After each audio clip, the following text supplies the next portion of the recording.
Thanks for having me. Let's put that full screen back up of the Democrats in the New York delegation who are calling for the resignation of the governor. When you look at these faces, you've got the majority leader of the Senate. You've got Senator Gillibrand there as well, Jerry Nadler, Alexandria Ocasio-Cortez, Congressman Espiat, a long list here.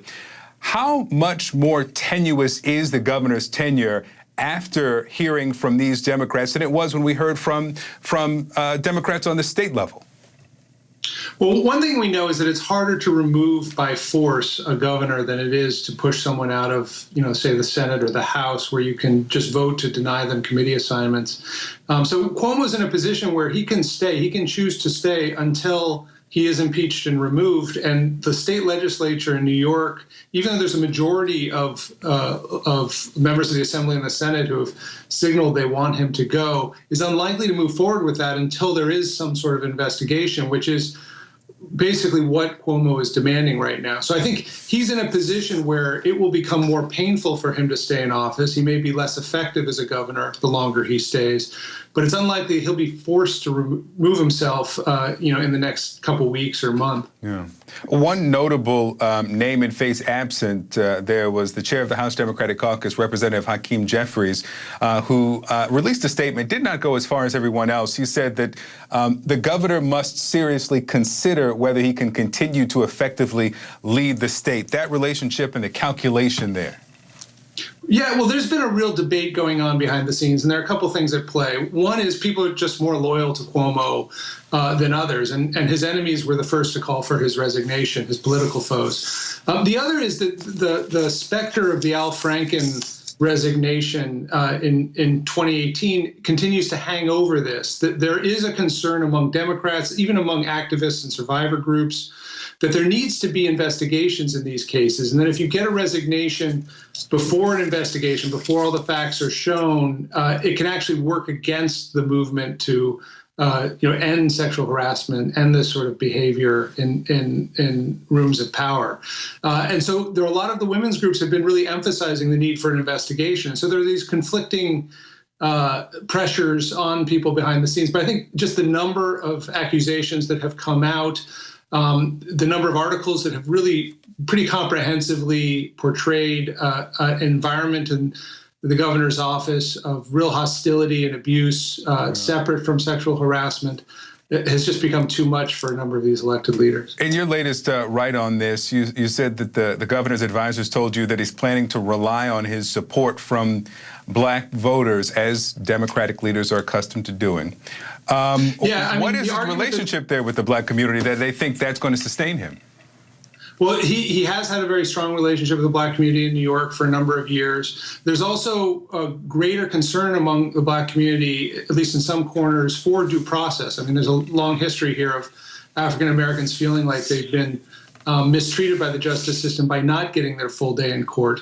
But we don't really know where the public opinion is right now. The last really good poll we had was about 10 days ago, and it showed a slight majority wanted him not to resign, 55% of New Yorkers, even though most New Yorkers didn't want him to run for re-election for a fourth term. But 10 days is a long time. There have been a lot of accusations since then. And I think what happened yesterday with so many of the congressional delegations and state senators coming out against him could really shift those numbers. And we'll see. I mean, the idea that he still has a strong base of support is untested at the moment. So next week could be a different situation. I read something from a political consultant overnight in prep for these conversations, in which he suggested that the governor could adopt some of his critics' policy proposals. If they want a millionaire tax, maybe he could bring that in as they look toward the budget.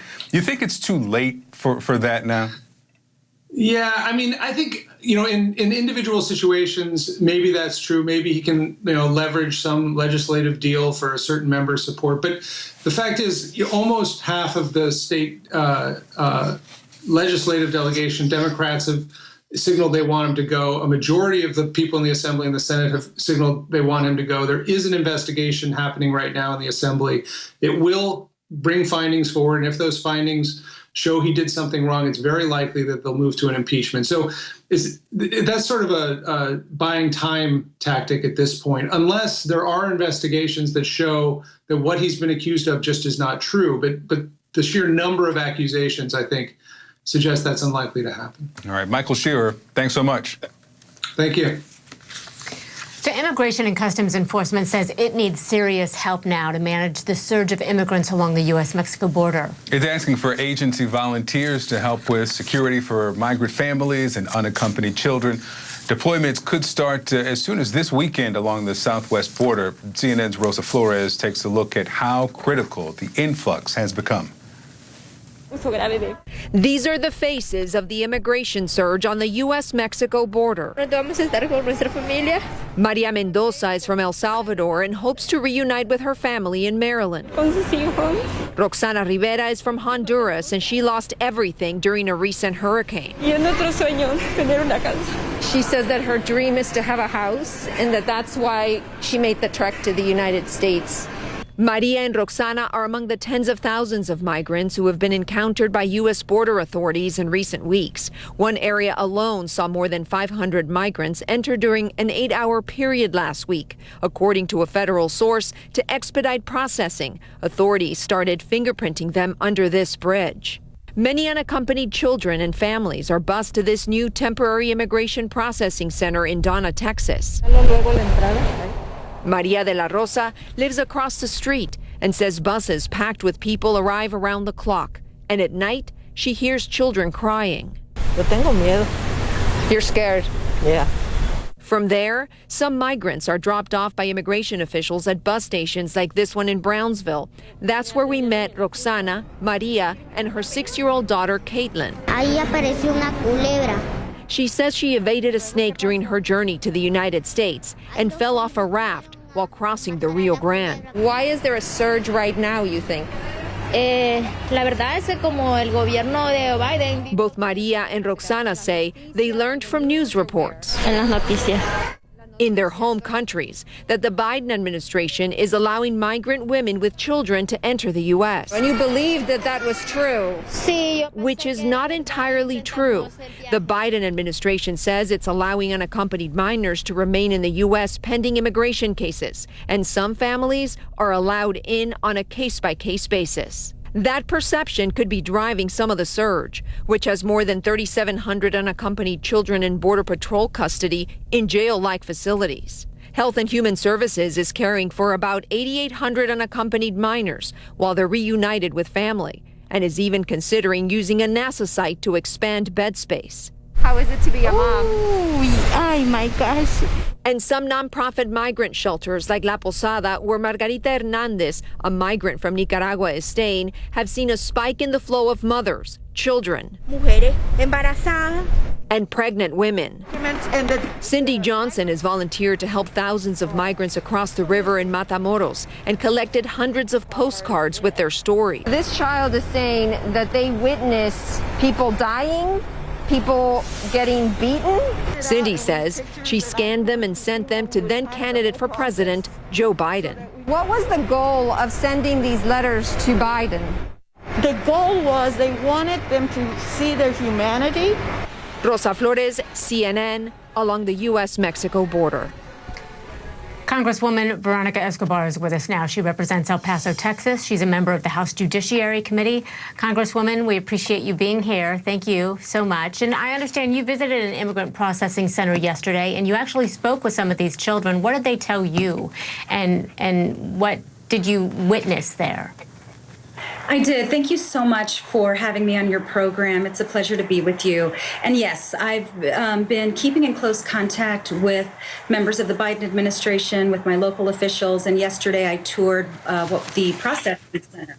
And many of the kids that I spoke to, and this is true for kids that I've spoken to, not just inside the processing center, but outside of it as well, many of them are wanting to finally be reunited with their parents. Their parents have been here for a couple of years. One child I spoke to told me both his parents had been here for 5 years, and their parents are mostly essential workers, frontline workers. Many of them are the very people who've helped us during the worst days of the pandemic. So what is stopping these parents from being reunited with some of the children that are still being detained, particularly children who are being detained that long? It is really an unacceptable situation to ever have a child detained for longer than what the law allows. And what the law is saying is 72 hours is the maximum. The Biden administration is working hard to try to expedite that process, but they're dealing with a system and an agency that was decimated by the previous administration. We all know that the administration of Donald Trump did everything possible to dissemble any humanitarian process available to the government. And so the Biden administration, in addition to dealing with, a continued flow of folks who are arriving, especially unaccompanied children, they are trying to at the same time rebuild a system that was broken down.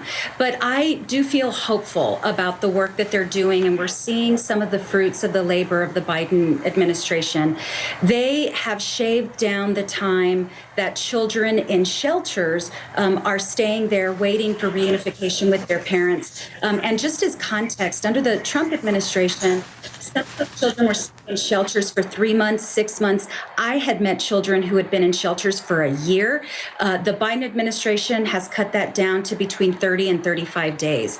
But still, it's a process that, while they are making it more efficient and keeping it safe, we're dealing with the fallout from 4 years of incompetence and cruelty. Well, but we also hear there Rosa Flores talking to children and women who are saying, we heard that we would now be allowed women and children to come into the country per the Biden administration. That's what they're being told. Now, I want to get to one thing real quickly before I let you go, because I know you led the Texas Democratic congressional delegation in writing this letter to Governor Greg Abbott. This has to do with FEMA funds that are designated particularly for your district, El Paso. What did that letter say, and have you heard from the governor? I have not heard from the governor. I do want to say a quick something about what we heard in Rosa's story. I have spoken to a number of migrants here in El Paso. I have yet to hear a single one of them even mention Joe Biden's name. So, I think it's important to understand that there's a lot of factors at play, including people who've been waiting on the other side of the border for 2 years under the Trump administration. But to the governor and the letter that I wrote, the governor went on television a couple weeks ago and essentially used the really racist and xenophobic tropes that immigrants are bringing in disease.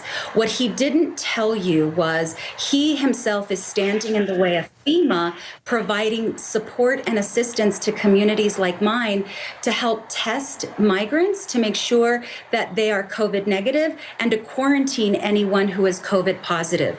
And because he's rejected that help, local communities like ours are having to take it upon ourselves and find our own resources to do it. It's really unconscionable what the governor has done. He's not responded, and I continue to call on him to accept FEMA's help to allow humane processing, but processing that keeps everybody safe. Representative Veronica Escobar, I'm so sorry we're out of time, but thank you for being with us. We appreciate hearing from you.